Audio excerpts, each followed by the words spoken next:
might filter in a little bit later, which is fine. But Barb, Rami, thank you for joining us. And I'm happy that you're here engaging on these issues with us today. And hopefully some other folks that registered show up as we're talking. But I'm Alan Hester. I'm the legislative representative for nuclear disarmament and Pentagon spending here at FCNL. And I'll hand it to my colleague, Tim, to introduce himself. Sure. My name is Tim McHugh, and I am the Media Relations Director here at FCNL. Awesome. And I know that there are probably going to be a lot of questions today about the Ukraine situation, and we want to leave a lot of time for questions. But first, I'm going to go over a brief overview of, I think, the current moment we're in, some FCNL talking points that we've been using in this moment as it relates to the Ukraine crisis and the nuclear weapons threat, as well as some resources that you can use to engage your local media on these issues. And if everyone could just, I think, remain on mute while we fly through some of those points, that'd be really helpful, and then we'll really leave time for questions at the end. So the purpose of this training is really, as you all know, FCNL has been working on nuclear weapons and reducing the threat of nuclear war for a long time. Right now, given the outbreak of violence between Russia and Ukraine, we're seeing just an incredible amount of anxiety about nuclear weapons and the implications on this conflict as it relates to the nuclear threat, primarily around the risk that Russia, NATO, and the United States could stumble into a much wider direct conflict. So just on Twitter alone, tweets about nuclear weapons issues have spiked from an average of 5,000 tweets a day to 130,000 tweets a day, and it's only growing. And so while the national media and social media is really engaged on this issue, there's still a lot of room and space for the local media environment to hear a lot more from us with LTEs and op-eds. And so we have data showing that people are looking for information on this issue right now, and there's well-founded concerns about misinformation and disinformation in the current environment. And so I think, at least for the nuclear risks aspect of this issue, the FCNL community can really be a trusted source. So that's really the point of this training today, is to get us all ready to talk about these issues with our local communities and our local media. So the talking points that we've really been using as we're looking at this issue is, well, first of all, Russia and the United States control 90% of the world's nuclear weapons. With the stakes as high as they are, and with the violence breaking out like it is, our governments have to avoid stumbling into a devastating nuclear exchange. And as risks and miscommunication continue to worsen, the risk that we could stumble towards that level of violence increases. President Ronald Reagan and Soviet leader Gorbachev once said that a nuclear war cannot be won and must never be fought. And both President Biden and President Putin have reiterated that statement and acknowledged that any use of nuclear weapons would take an unacceptable human and environmental toll. And one option that President Biden can take to lower the risk of nuclear escalation and nuclear war is declaring that the United States will never use nuclear weapons first in a conflict, and by halting production on new, redundant, dangerous, and expensive nuclear weapons systems. And we want to be really clear as we engage on this issue that there is no situation in which a nuclear war would make Americans or our allies safer. Renouncing the first use of nuclear weapons could reduce tensions, open the door for further diplomacy on arms control between the United States and Russia, and overall just help the diplomacy environment amid worsening tensions. And so some of the resources that we have to help you engage with your local community and your local media on these issues, if you open the initial email that was sent to you that you used to register for this event, there is a link to an LTE tool, which includes the main talking points that I just brought up that we've been using here at FCNL. And that tool will highlight local media outlets in your area. And when you select one of those media outlets in that tool, it will open up a message box where you can copy and paste some of those main talking points, and you can add your own edits and add your own voice to that message. And then from there, you can go ahead and send the message to the outlet directly from that page. So I'll send a link to give you an example of that. Oh, perfect. Thank you, Alex. So the link's in the chat if you want to go look at that. And I'm going to hand it over to my colleague, Tim, to give some general tips on writing LTEs for local media outlets.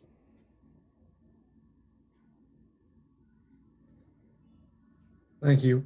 Excuse me. So Let me make sure I have my notes in front of me.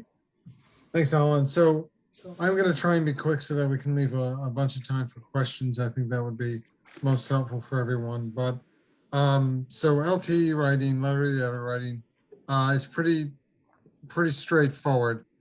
So forgive me if this sounds kind of juvenile or elementary, but we're not talking about brain surgery here. The first thing you have to do is choose your target, and I would imagine most of you can probably write to, I would say, about 3 papers at once. You have whatever your local paper is. So I grew up in Chatham, New Jersey.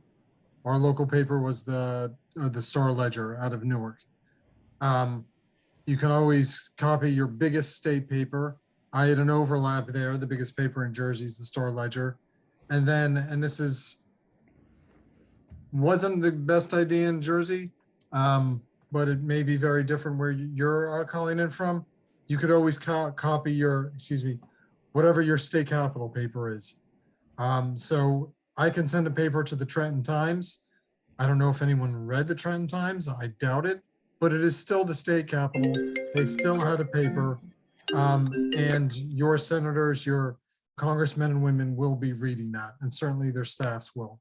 So despite whatever negative bias I may have for Trenton and the Trenton Times, that's not what's important. That's the state capital. They have a paper. So I would say whatever your local paper is, whatever the biggest statewide newspaper is, and your state capital paper. Ideally, you live in Denver, and that's one letter, and you send it to the Denver Post, and you're done. But it's not always that easy. Second thing you want to do, and maybe you're already doing this, so even better. But let's just stick with Denver. Read the Denver Post letter to the editor page each day. It'll take 5 minutes. What is it that they're writing about? Or they're not writing these, but what are they publishing? What issues that you think are a big deal are not in there?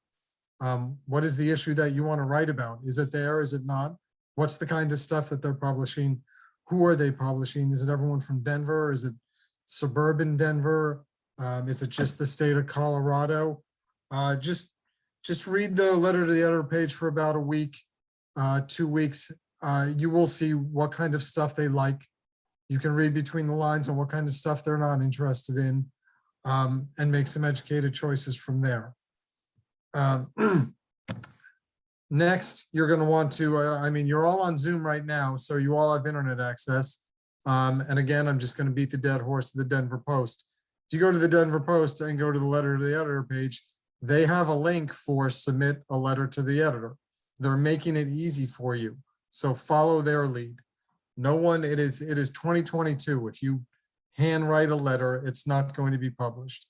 If you fax in a letter, it will not be published. If, however, you email or use their online tool, you're giving yourself a leg up. And more to the point, once you find their letter submission page, they're going to have some rules and guidelines. If you take nothing else from this call, please take this. When they say there's a 200-word max, don't write more than 200 words.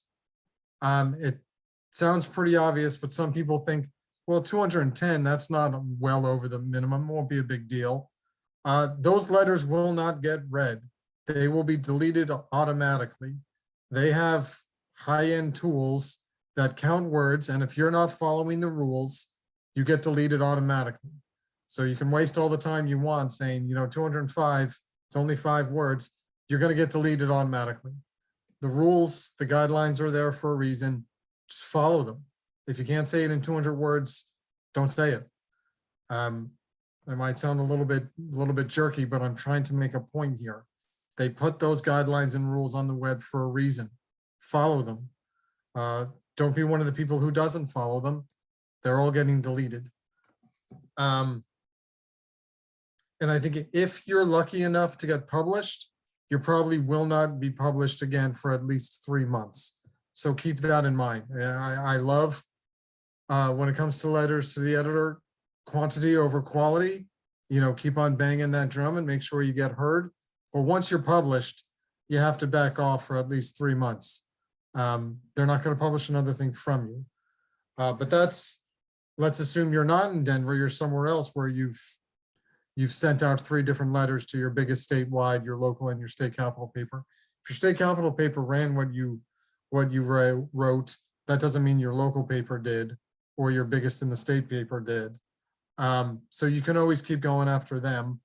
And I think the more letters you send in, the more they'll recognize your name. No, you're not just a one-off or something along those lines. So by all means, keep it up. But always respect the rules of the road. If they say, no negative language, then don't write something that talks about what a jerk your senator is. That's not going to get published, and your name's going to end up on some sort of list you don't want it on. So that's just very high level stuff. And I mean, it's not all that high level, right, to your local paper. But we don't need to get into the nitty gritty. What I want to do, and I think Alan agrees with me, is leave as much time for questions as possible. So I will just leave it there, and hopefully we can do a good Q&A. Thanks so much, Tim. And thank you everyone who joined a little later. So we're just going to leave the rest of the time for this call to answer any questions. And Alex just reposted the link that we have. It's an online tool to help you write letters to the editor, and it will connect you to your local news outlets. And it has all of the preloaded FCNL talking points that we've really been using at FCNL to talk about the current crisis in Ukraine, as well as the nuclear threat that's revolved around the crisis. So I'll leave the rest of the time for questions if anybody has any about the general Ukraine situation or any questions about writing LTEs.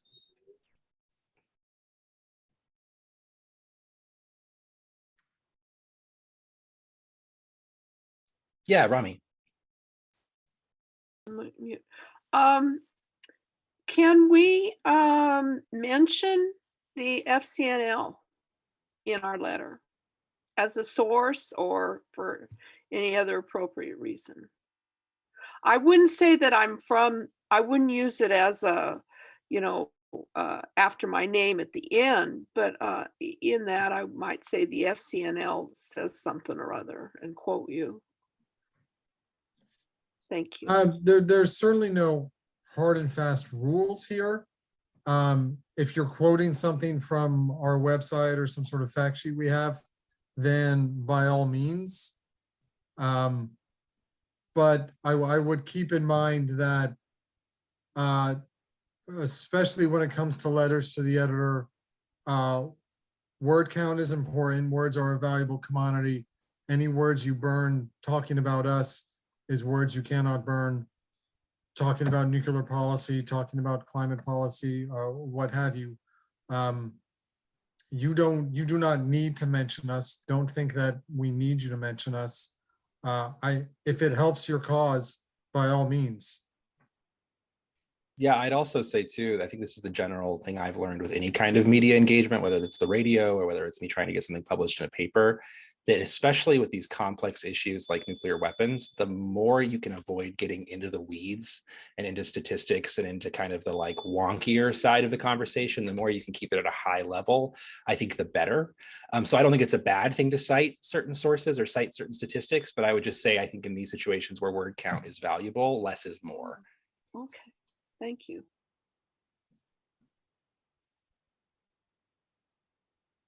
Any other questions? And I'm sorry if you hear my dog in the background who's very unhappy about being put in the room.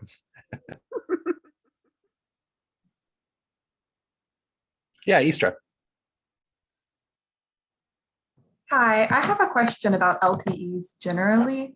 I once submitted an LTE that FCNL had sent around to my local paper, the San Antonio Express News, and they said that they had to ask me because of their policy if this was an original letter to the editor or one shared on behalf of an organization. So do you all have any advice for what to do if we get that question? That's a good quote. Well, first off, and I hope I don't need to tell you this, but first off, don't lie. If they're asking if it was, if you've submitted it anywhere else, you could say yes, but it hasn't been published anywhere else. If they're asking if you wrote it, I again, there's no need to get into the details here. You signed it. I think that's good enough. If you're going to stand by it, you signed it, then sure. You don't need to write every word in your LTE to claim that you wrote it. If you're quoting someone, clearly you didn't write that, you quoted them, but it's your letter. So don't lie, but if you're submitting this, it's because you believe it. I don't think you have to get into the nitty gritty there. I hope that answered your question. That does, thank you. Maybe I'm reading questions in the chat. May we mention FCL? Quote from what's the usual work, and carefully stay away from being too much. That just seems like a little bit of a rehash of what we were talking about. Are there examples of published letters we could use? Certainly that there are letters that we have written that have been published that I'm sure that we could share, but I would say the best route to see what your local paper and your statewide papers would publish would be go to their LTE pages. 9 times out of 10, they're going to be free, not behind a paywall. And just because something was published in, Tampa, Florida, or Richmond, Virginia, doesn't mean it will be published where you are. These are all different papers. So follow the guidelines and the rules of the paper that you're submitting to. We can share examples. I just don't know that it would be incredibly helpful to wherever it is you are. Yeah, and I'll go ahead and I think I agree with Tim that in the LTE tool that's in the chat, if you go there and look at the talking points section, really all the information you need to write the LTE is there. It's just about looking at that local paper's LTEs and matching those talking points to the format. So I will, though, include my email. I'll put my email in the chat as well. And if you would still really appreciate like a flushed out example of an LTE on this issue, I'm happy to send you one. So I'll put that in the chat right now.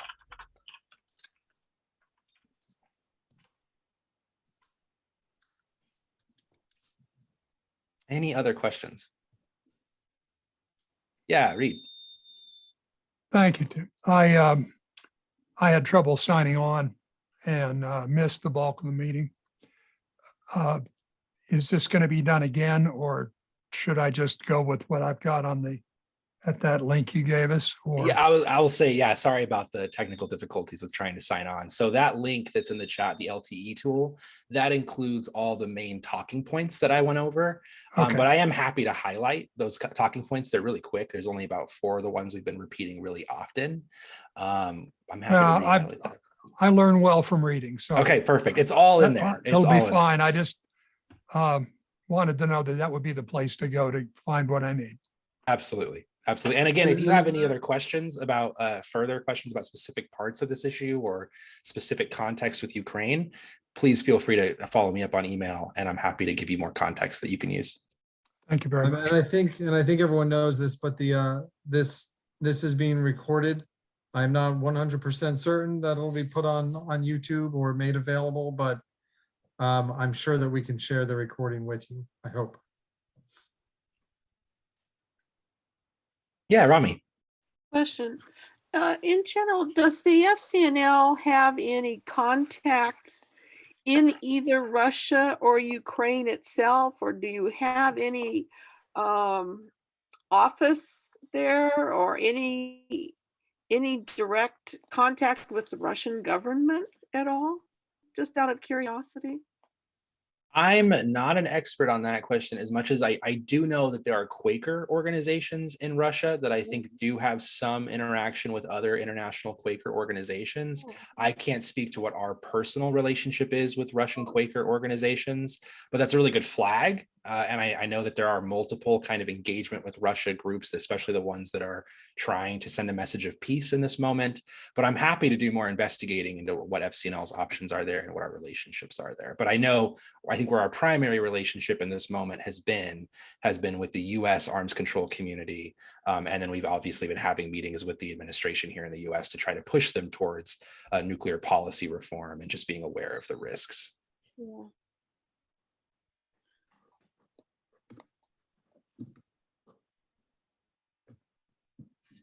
Oh, yeah. Any other questions?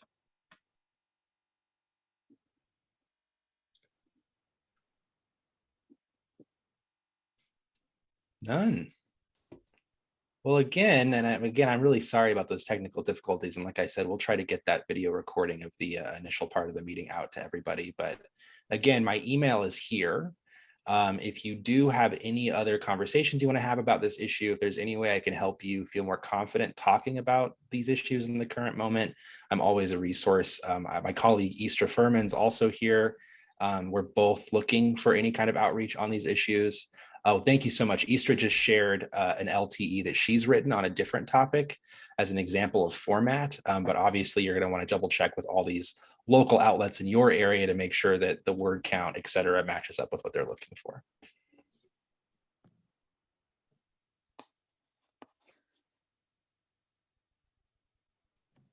I'm happy to give people a few more minutes. I want to give one last call to questions.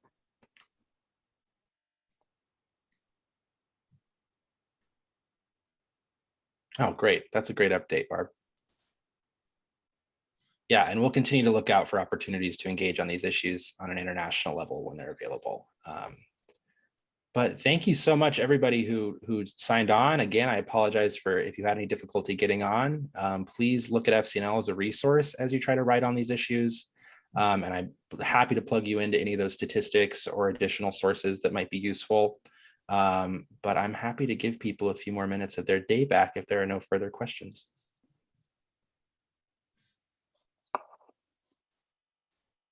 All right, great. Well, thank you so much. Thank you. Yeah, have a great day. Thank you. Oh, Jan. What would you like me to repeat? I would like you to repeat those stats that you gave at the beginning of the difference between the number of tweets, or what was it? Yes. The number of tweets about nuclear energy then since, I guess, the invasion, or what? Yeah. So this is the difference about. Yeah, this is the difference between the average number of tweets about nuclear weapons we see normally versus the average number of tweets we saw post-invasion. So the average number of tweets a day on nuclear weapons before was about 5,000 tweets per day, and that was pretty consistent. But as the Russian tensions increased, that went all the way up to about 130,000 tweets a day, and that number has only been growing. So the engagement and the interest and the anxiety on nuclear weapons issues has just skyrocketed, at least on the social media side. We know the national media has been putting stories forward on what are the nuclear risks as escalation between Russia and the United States and NATO increases, but we're not seeing as much coverage on the local media side. Did you say 150,000? I'm sorry. 130,000. Sorry. 130. Okay, I'm sorry. No, it's okay. Yeah. Okay, so that's going to be in the chat. I'm going to save the chat. So perfect. Great.